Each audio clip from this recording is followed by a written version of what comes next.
Welcome to the Learning Pines YouTube. We hope this video helps. You start by preparing the phone.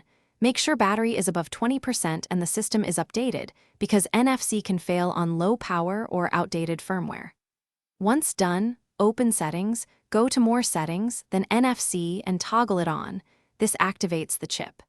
Make sure Tap and Pay has your preferred payment app selected.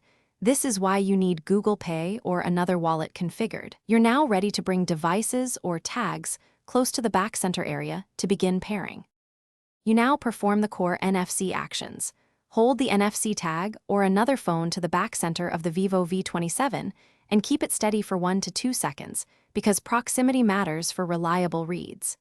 If you are pairing a Bluetooth accessory, make sure Bluetooth is enabled when the phone prompts you. Accept the pairing on both devices to complete handover.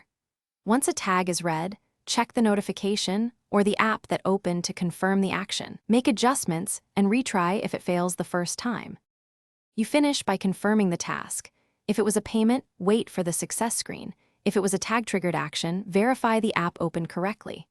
Once done, remove the other device.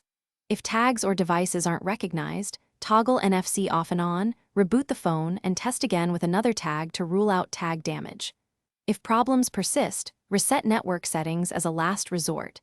Make sure you back up important data, because this clears saved Wi-Fi and Bluetooth pairings. Thanks for watching. Consider subscribing if we helped you.